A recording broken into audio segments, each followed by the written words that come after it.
ಯಶ್ ಒಬ್ಬ ಡ್ರೈವರ್ ಮಗ, ಓಕೆನಾ? ಸೊ ಡ್ರೈವರ್ ಮಗ ಮೈಸೂರಲ್ಲಿ ಇದ್ದನು. ಇವತ್ತು ಕನ್ನಡ ಇಂಡಸ್ಟ್ರಿ ಬೆಳಗೋದಲ್ದೇನೆ ನೆಕ್ಸ್ಟ್ ಬಾಲಿವುಡ್ ಮುಳುಗೋಯ್ತು. ಓಕೆ, ನೆಕ್ಸ್ಟ್ ಇವಾಗ ಹಾಲಿವುಡ್ಗೆ ಹೋಗ್ತಾ ಇದ್ದಾರೆ. ಸೊ ಹಾಗಾಗಿನೇ ಇಷ್ಟು ಜನ ಇಲ್ಲಿ ಬಂದು ನಿಂತಿರೋದು. ಸೊ ನೀವೇನ್ ಹೇಳ್ತೀರಾ? ಚಿಕ್ಕ ಹುಡುಗಿಯಿಂದನೂ ನನ್ಗೆ ಅವರು ಯಶ್ ಅಂದ್ರೆ ಬಹಳ ಇಷ್ಟ ಅಂತ ಹೇಳ್ತೀರಾ. ಇವಾಗ ಅವ್ರ ಲುಕ್ ಹೇಗಿದೆ, ಡಿಫ್ರೆಂಟ್ ಇದೆ. ಅಂದ್ರೆ ಇಷ್ಟ ದಿನ ಯಶ್ ಫ್ಯಾಮಿಲಿ ಮ್ಯಾನ್ ಆಗಿದ್ದ, ಫ್ಯಾಮಿಲಿ ಮ್ಯಾನ್ ತರ ಮೂವೀಸ್ ಬರ್ತಾ ಇತ್ತು. ಬಟ್ ಇವಾಗ ನೀವು ಯಾವ ತರ ಅಕ್ಸೆಪ್ಟ್ ಮಾಡ್ತೀರಾ ಅದನ್ನ? ಯಾಕೆಂದ್ರೆ ಅವ್ರು ಮಾಡಿರೋ ರೀತಿ ಬೇರೆ ಕಂಟೆಂಟ್ ಇದೆ, ಓಕೆನಾ? ಸೊ ಅದನ್ನ ತುಂಬಾ ಜನ ರಿಜೆಕ್ಟ್ ಮಾಡ್ತಾ ಇದಾರೆ. ಸೊ ನೀವೊಂದು ಹೆಣ್ಮಗು ಆಗಿ ಅದ್ರ ಬಗ್ಗೆ ಏನ್ ಹೇಳಕ್ ಇಷ್ಟಪಡ್ತೀರಾ? ಮೂವಿ ಆಗಿ ನೋಡಿ, ಅದನ್ನ ಯಾರು ಪರ್ಸನಲ್ ಆಗಿ ತಗೋಬೇಡಿ. ಫಸ್ಟ್ ಆಫ್ ಆಲ್ ಅದನ್ನ ಒಂದು ಎಂಟರ್ಟೈನ್ಮೆಂಟ್ ಅಷ್ಟೇ, ಅದನ್ನ ಅಷ್ಟೇ ನೋಡಿದ್ರೆ ಒಳ್ಳೇದು ಅಂತ ಹೇಳ್ತೀನಿ.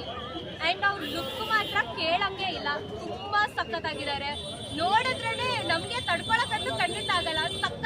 ಸಖತ್ ಇಷ್ಟ ಆಗೋಗುತ್ತೆ. ಅಂಡ್ ತುಂಬಾ ಚೆನ್ನಾಗಿ ಕಾಣ್ತಿದ್ದಾರೆ. ಅವ್ರ ಲುಕ್ ಕೂಡ ನಿಮ್ಗೆ ಬಹಳ ಇಷ್ಟ ಆಗಿದೆ ಈ ಸತಿ? ತುಂಬಾ ಇಷ್ಟ ಆಗಿದೆ. ಟಿಕೆಟ್ ಆಗ್ಲಿ, ರಾಯ ಆಗ್ಲಿ, ಎರಡು ಕ್ಯಾರೆಕ್ಟರ್ ಅದು ಸಖತ್ತಾಗಿ ಕಾಣ್ತಾ ಇದ್ದಾರೆ. ರಾಧಿಕಾ ಮೇಡಮ್ ಫುಲ್ ಲಕ್ಕಿ ಅಂತೀರಾ? ತುಂಬಾ ಲಕ್ಕಿ ಅವರು, ಅವರಷ್ಟು ಲಕ್ಕಿ ಯಾರು ಇಲ್ಲ. ಆಕ್ಚುಲಿ ಏನ್ ಗೊತ್ತಾ, ಯಶ್ ತರ ಹೇಳಿದ್ದಾರೆ ನಾನೇ ಲಕ್ಕಿ, ರಾಧಿಕನ್ ಮದ್ವೆ ಆಗಿದ್ದು ಅಂತ. ಸೊ ನೀವು ನೋಡಿದ್ರೆ ಯಶ್ ಲಕ್ಕಿ ಅಂತ ಹೇಳ್ತಾ ಇದ್ದೀರಾ?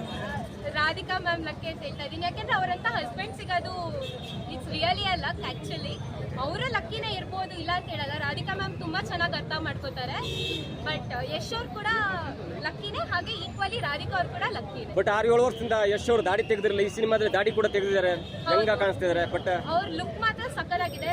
ಅಂಡ್ ನಾವು ಬಿಯರ್ಡ್ಲೆಸ್ ಆಗಿ ನಾವು ನೋಡಿದೀವಿ, ಲಕ್ಕಿ ಮೂವಿನೂ ನೋಡಿದೀವಿ. ಬಟ್ ಆಫ್ಟರ್ ಲಾಂಗ್ ಟೈಮ್ ಇದರಲ್ಲಿ ಆಬ್ವಿಯಸ್ಲಿ ಆಫ್ಟರ್ ತುಂಬಾ ಲಾಂಗ್ ಟೈಮ್ ನೋಡಿದೀವಿ. ಇದರಲ್ಲಿ ಹೇರ್ ಕಟ್ಗೆ ಮತ್ತೆ ಬಿಯರ್ಡ್ಲೆಸ್ ಆಗಿರೋದು ಯಾವ್ದಿಷ್ಟ?